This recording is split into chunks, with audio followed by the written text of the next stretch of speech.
everyone. My name is Christina Magehe. I'm Taiko Community Alliance's Executive Director, and this is the month of April, and today is Doros and Cents grant topic is about grant management. So this really came about because a few years ago, when I started becoming a grant writer, I was like, great, we got awarded some money, but now what do I do to manage that grant, right? I had no idea what I was doing.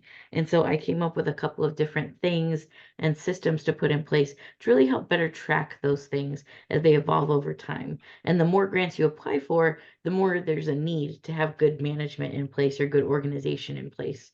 So that's everything we're going to talk about today. As a reminder, this session's being recorded, and when we go to the question and answer portion, the recording will stop so that everyone that's here today live will be able to have their questions and answers done. But let's go ahead and get started. So really with grants management, we're going to define quickly what it is. And of course, why is it important to manage your grants? And then there's a system called PAIR, P-E-A-R, that I really am a big fan of. So we're going to unpack that today and what each of those letters stands for and how they play into a grant management system. Then we'll talk about some tips and tricks, and then we'll again open it up for question and answer. Grant management in a nutshell is any system or method that you choose to help keep track of grants. So to be honest, I've seen people that are really good at grants management and they do it on a notepad and paper. I've also seen people that have really complex spreadsheets and digital tools that they use for grants management. To be transparent, TCA, because we exist as a virtual org, do everything in the cloud. So all of our tracking happens digitally too. But there's no one right way to do this. And it's not just about the ones that you've been funded. It's also about the ones you've applied for, the ones that you've fully completed and written final reports on. This really does help you game plan like the scope of grants that you want to apply for year over year. And of course, like I said a couple minutes ago, the more organized that you get with grants, the easier it is to not only apply for funds, but then receive them on the back end. So let's look at, like, in theory, how that can play out, right? Grants management has the benefit, of course, of saving time. It helps you track not applying for the same grant twice. I'll be candid. In my early career, I totally did apply for the same grant twice because I wasn't tracking who I was applying to and for. And I actually not only applied for the grant twice, I wrote totally different applications for the same grant program. So talk about wasting time and not being organized, right? You don't ever want to be in that position. Don't pull a Christina on that one. That's not good.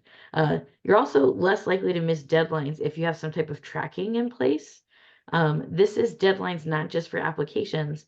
If you've not received a grant before, I can tell you, like, once you are awarded a grant, depending on the terms of that grant with the funder, they're going to want to do like a mid-cycle check-in or a final report or a combination of other things, all of which are things that have deadlines, like hard deadlines that you want to be respectful of. Because if you break deadlines, it can really sour the relationship you have with that funder. And you might be getting the grant money this time, but next time you apply, they'll remember that you don't follow their rules and they might not be as keen to work with you again in the future. I feel like a good grants management system helps to reduce stress.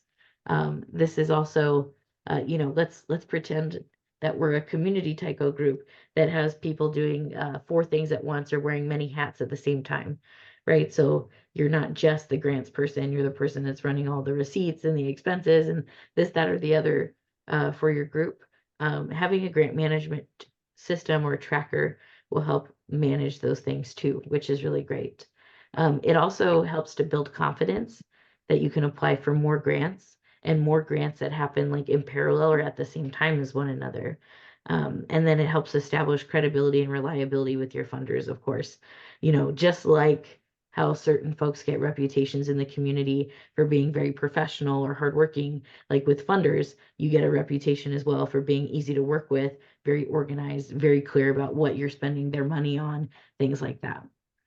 So a good grants management system, going back to that acronym, is something that's going to track 4 categories of things for you: prospecting, things that are expected to come in, things that are awarded, and things that are reported. And it spells this acronym called PAIR. So let's enjoy a pair, shall we? Let's look at what that looks like. Prospecting is basically just the searching for potential grants. That's your seek and find on the internet or in your local community of things that you're eligible to apply for.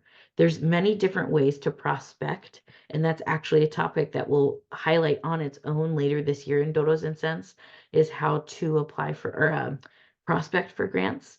Um, but let's say, like, for example, like you just do a quick Google search and you find like 10 different things you want to apply for. They could all go onto a spreadsheet or a table on your prospecting list, basically of what you want to try to pursue. I always recommend when you're prospecting to check your state agency. That is, for example, Arizona Commission of the Arts, or in California, it's California Arts Council, right? But it's the state designated agency that receives federal money to distribute to state groups and organizations. And if you missed our previous Dodos and Cents on this, we kind of unpacked a little bit about the difference between state and federal agencies on that. So definitely check it out on our YouTube channel. You want to make a list of these grants on your prospect list, prioritize them by deadline because we live in a space and time where the calendar is in command of things, right? And that's how you prioritize, how you go about completing applications. If you have a grant writing toolkit, all the better. This will help you churn out applications. And a grant writing toolkit is basically a stock set of information, data, materials, and resources to help you apply for grants in a more timely way. We just did a Dodos and Cents on this last month. So again, check out our recordings and on our YouTube channel because these pieces of information all kind of work together in the grants writing world. An example of a prospecting list. So let's just say we're doing it in like Excel or Google Sheets, right? Just a quick spreadsheet. We've got the name of the grants, the name of the funder, the deadlines, the award amount, and any notes, right? So very quickly you can see like the Christina is Awesome Award, right? Only Christinas are eligible to apply for that, which works in my case, but maybe not for XYZ Taiko group that you are representing and that are for, right? But then you go to the community grant, and that's a good amount. That's $5,000. The only thing is you need 2 letters of recommendation as part of that application. So knowing that it's a July deadline, like, do you have time to assemble and put that together? Yes or no? Okay. Then there's Taiko Group Support Fund. The funder is Bruce Wayne, big money, $50,000, but you can only submit the application while in a bat suit. Okay. So maybe not just prioritizing the deadlines, but prioritizing how aggressive you want to be in, how, like, the dollar amount you want to try to raise, and also what you have the capacity to apply for, right? Because $50,000 sounds good, but I personally don't own a bat suit, so I don't know if it would be worth it for me to get into that and get that prepared just to submit that grant application, right? So that's why it's a prospecting list right here. There's nothing that says you have to apply for everything on your prospect list, but it is a good list to have because when you go back to it and refer to it the next year, like let's say in 2025, let's say we never applied for one of these 4 grants in this table, but maybe next year looks different for us and we can apply and we want to apply. We know that the program is there, and generally the deadlines stay the same for funders year over year. So you can use this prospect list in real time and then also for future planning and fundraising as well, which I really like. So that's the P in our pair, okay? Now the E, expecting or applying for something. So once you have prospected, you need to actually apply for targeted funds. This is important to track on grants. And not just grants, actually, this is actually important for budgeting too. If you have anticipated project funds coming in, it's good to have that documented and noted somewhere. Many grant applications will actually ask for budget related questions about the funding of projects. So for TCA, when we apply for like NATC grants, a lot of the time they want to know what percentage is going to come from earned revenue, which is like the registration, and what percentage is coming from grants or sponsorships. And we have to speak to if that percentage is also already confirmed or if it's anticipated funds, like it's not a definite yet. So being able to clearly speak to that and having a spreadsheet where you can just reference that right away, incredibly helpful for the application of grants. Tracking what you've applied for Also helps you keep tabs on when you should receive a decision for an application. This is where I personally have the most stress. I am not a patient person. I was the one that was always like trying to wait to open my gifts under the tree every night, like just eyeballing them. And so knowing like if I applied for a grant this month and they're going to have a decision by the end of June, I can put on my tracker or my calendar, receive decision at the end of June. And then I'm not biting my nails thinking about it and dwelling on it the entire time. So this is where all of this information on your tracker would exist, is in the expecting and applying category. And a sample table of what that could look like if we're going back to just a stripped down table, right? So let's go back to those same 4 grants. Let's say that we have applied for all of them, okay? So Christina National Bank, we applied there. We're hoping to get a notification on June 1st. Bruce Wayne, we applied to him. We submitted the application and we'll get a decision within 120 days of submitting the application, right?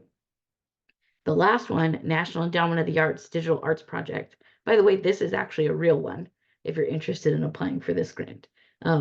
We need to submit that for $50,000, and it is a 2-phase application process. So now we have a notice that phase 1 is in December and phase 2 is in March of next year.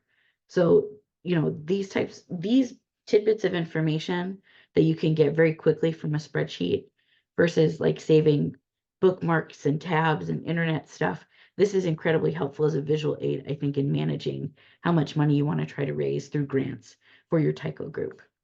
Okay, so the A now of our pair is actually getting awarded. Congratulations!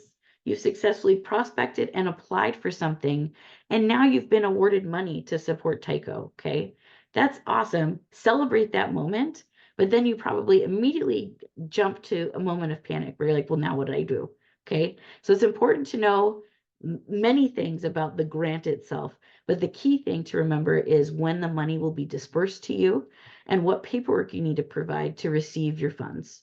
I cannot tell you how many people get super excited about the offer letter or the award letter for a grantor, and then they forget to fill out like the ACH form to get the money direct deposited to them. And that's a real bummer, right? Because that's the most important part of this whole thing. That's the whole point of applying in the first place. This is also referred to as a payment schedule. So depending on the size of the grant and the funder you're working with, sometimes you do one lump sum all up front. Sometimes you get reimbursed as you accrue costs related to the approved project. Sometimes they'll do a split, like 50% up front, 50% on the back end when you submit your final report. All of that should be outlined and detailed as part of the award letter that you receive when you've earned a grant from somebody. But that is referred to the payment schedule. And wouldn't it be nice to have that on a spreadsheet too, so that you could track that or put it on your calendar to know, hey, this is coming up and this is what I need to do. So let's see what that looks like in a very simple table again, okay? So our same 4 grants, we were awarded the Christina is Awesome Award. Huh, so amazing, okay? That one looks like it has a payment schedule of 1 lump sum. So it'll be paid in full July 1st, and there's only a final report due as a requirement for that grant. But let's go to the Bruce Wayne, the Taiko Group Support Fund. It's a little bit more complicated. 25% will be paid in August and 75% paid in October. And we have to show proof of our expenses to get the remaining 75%. So wouldn't that be important to know that we should track our expenses this whole time so that when we're ready to get the rest of that 75%, we literally just turn in the form and get our money? Absolutely. Now, unfortunately, we were rejected. We did not get the Commission of the Arts grant, but that's okay. We're still keeping it on our prospect list and we're going to pursue it again next year. Okay. And it looks like we finally did apply for a National Endowment of the Arts project at this point, and it's pending an application decision. So we have no payment schedule in that because we still don't know if we're getting awarded it or not. And that's what this looks like applying for multiple grants in real time. And you can imagine, like, for the purpose of these slides, I've only highlighted like specific columns at each stage of this tracking system, but these can all exist in one massive spreadsheet together all at once. Yeah. And actually at the end of the presentation, before we get to questions, I'll show you the tracking tools that TCA actually uses in-house, and they get a little bit intricate. So we'll screen share and I'll walk you through some of those spreadsheets. So that's your P, your E, and your A. The last letter of pair is R, and that stands for reporting. This is one of the most important things for grants, okay? Reporting requirements are the expectation of the grants. The funders need to know two primary things. They need to know the impact of the money they gave you so they can brag and get more money themselves in the future. And they need to know whether or not you made good on the promises that you put in your application. Why would they need to know those things? They need to know that for a couple of reasons. Um, if if a funder was giving money to an organization that misappropriated the funds, final reports help identify that so that they never fund that group or that entity again. Funders do not want to be associated with like fraudulent behavior or anything that goes contra mission to their own funding programs and stuff as well. And the impact of funding is really important because again, many funders, especially at the state or like private foundation level, get their funding from investments in their group. And those investors want to know the impact of the dollar, right? That is given out from that funder. So some grants have reporting mid-project, others have it just as a final report. Some grants require that you have an evaluation measure, like a survey. Others only want you to have a narrative to describe the impact. Some want you to provide photos. I even had one that wanted me to ask very specific questions on a survey. Like, was this of interest to you, XYZ, right? It all should be outlined with your award letter or in the outline of the grant program when you apply. But if you miss the step on these, this is where it can, again, sour a relationship between you and a funder. And you might have gotten awarded it this year, but they might not consider you again or make you eligible in future applications. So you also usually have to show proof of acknowledging the funder in your project. So you can see this a lot, like on programs for concerts in Taiko, like this was funded in part by California Arts Council, or this was funded in part by Makoto Taiko, right? You would want to acknowledge who funded that project directly and then have evidentiary support. And this can be done on the website with like a screenshot, or this can be done with like printed materials very easily. So let's see what this looks like, adding that information now to our tracking spreadsheet. So again, Christina's Awesome Award, the status is that it's been completed. The report deadline was August 1st, 2024, and our final report was submitted 3 days early. Man, oh man, did we do good, right? But then look at the Bruce Wayne Award. Its status is pending, so our final report draft is in progress, and we must show proof of their logo in our final report. That's good information to know. And then for the big NEA award, yay, we got awarded that money. That's great. But we need to know that there's a mid-cycle report that looks like it's on March 31st, and there's a final report that's due June 30th. That's a good thing to know. And not all of these dates align to everything. These are just examples, obviously. There is no Christina is Awesome Award. I looked, by the way, but the NEA one is legit. So please take a look. But that's the PEAR in a nutshell. And this was not like a really complicated tracker. This is, again, like a simple spreadsheet that I've seen people do with pen and paper, and I've seen people do with spreadsheets online. This is something that I think anybody can do to just help keep track of where they're at with things for their group. And to show you like another way to visually track these things, this is a real slide from a board meeting that we had back in August of 2021 here at TCA.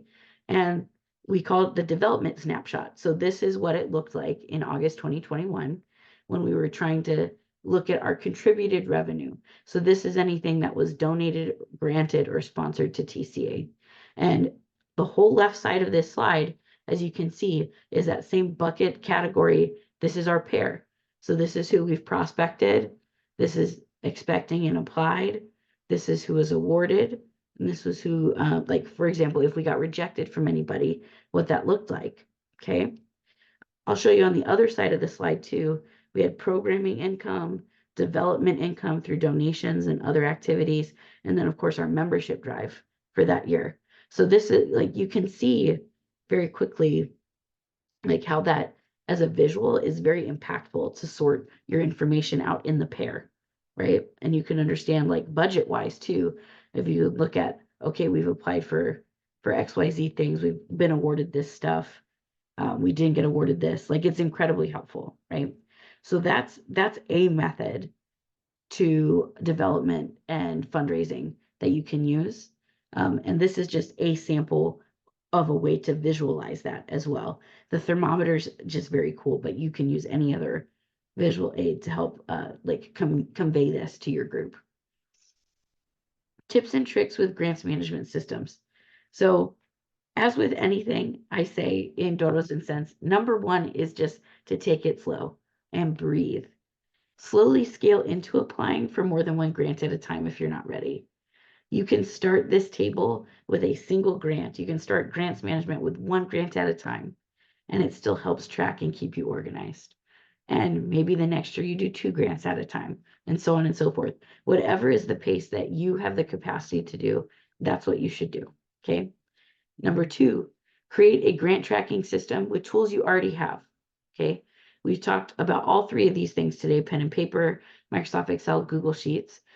There's others out there too, I'm sure, but don't pay extra money to create this tracking or this management system. Use the tools you have access to already, because it can be done in a very low tech, low cost way, as it should be for Taiko groups. Number three, create a grant writing toolbox to assist in the application process. So again, if you haven't done the grant writing toolbox webinar with TCA from Doros and Cents, you should check that out too.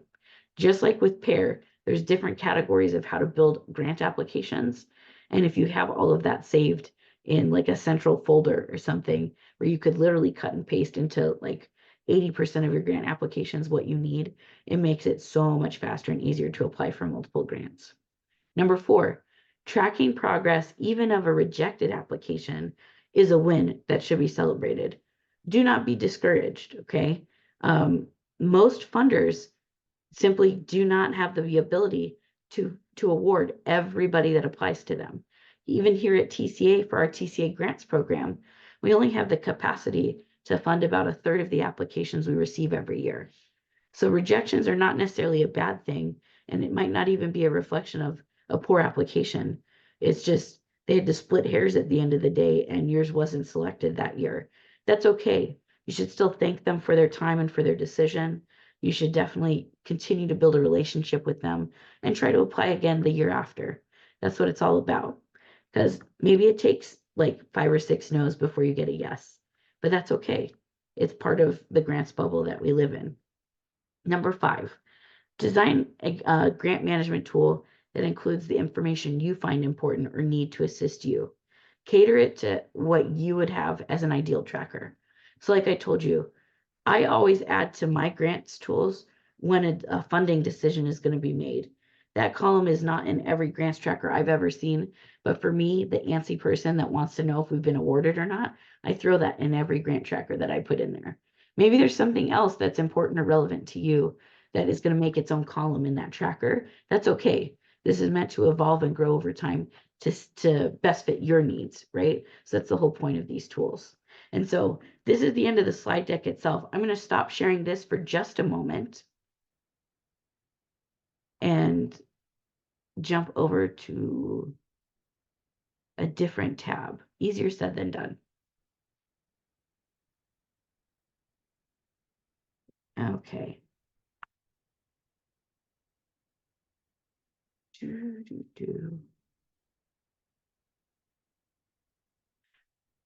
Okay, so thumbs up if you can see a big spreadsheet. Awesome. Okay. So I showed you an example of our development snapshot from 2021 with the thermometer, right? This is how TCA was tracking grants in 2021. So as you can see on column B, we've got all these different awards that were going on at the time, just tons of stuff. And a lot of it, to be honest, because it was the pandemic, was relief programs that were coming up on the fly. And there were things like happening every like 2 weeks. There was something new we were eligible for that we wanted to apply for at that time, right? And so we had to like find a way to organize it very quickly. And this is how we decided to do it at the time. There's different dates, who's responsible, the start and end date for a grant cycle is in here, even the percentage of completion for some of these grants we tracked because we worked virtually as a team from different places of the world. So this is how we did that. And you can see, like, for example, Cal Humanities Relief Grants in row 22 here. This was the grant period, and the final report was due upon completion of the project. And the snapshot of this file that I'm sharing today at the time had a 25% completion on it. Okay, so that's awesome. But then on the actual to the right, all of the dates and the months, this is where we put in our calendar, like we're announcing the Zellerbach Family Foundation would be announced on September 14th, and we applied on June 14th. So about 3 months later is when the decision was going to be announced, and we wanted to put it on our calendar, right? So this looks really complex, but it covered and captured a lot of information that allowed for many people at TCA to apply and track grants very quickly at the same time. One of the other sheets here is our prospect list. So as you can see on does it show when I switch the sheets over to the prospect list? I think it did, yeah. So you can see we had a color-coded system where like red was something we found out we were ineligible for whatever reason. Yellow was something that we were going to apply for, but we weren't 100% sure we qualified. And green was like, yes, apply for that right now. This is a perfect match for TCA. And so, highlight reel of general funding amounts, any notes that we thought were relevant or dates, the link to the application itself. Like this is our prospect list for 2021. And we've got a combination of like foundations and private funds, as well as big grants programs, big state agency things, a whole bunch of stuff, right? And then in 2021, we also made a separate sheet of the awards requirements. So let's say we did get funded something, we put in a separate table for quick reference. Okay, what's the final reporting requirements now? And did we meet them? Yes or no? So this is what we were doing during the pandemic when it was, it was crazy for a lot of people. It was a new normal around the world. But as a nonprofit looking for funding, it was a cakewalk during those years. There was so much relief getting thrown around. So we would have not been able to leverage that effectively if we weren't organized and knew how to apply and when to apply for certain things that were made available to us. And then we also had a separate sheet that looked like this, just for upcoming dates and deadlines. So if you can imagine like one person managing all this, we could probably like reconcile this all together. But a team of staff, like if we have somebody just working on the application deadlines, this tab is more important to them versus the person that's doing all the final reports. This tab is more important to them versus somebody that's just searching the internet during their free time and finding grants that we should consider, right? So that's kind of how we delegated those things. And now I'm going to stop sharing this. Further ado, that is the end of like grants management in a nutshell, and especially at least how we do it here at TCA. So now we're going to open the floor for questions, which means I'm going to stop screen share and I'm going to stop the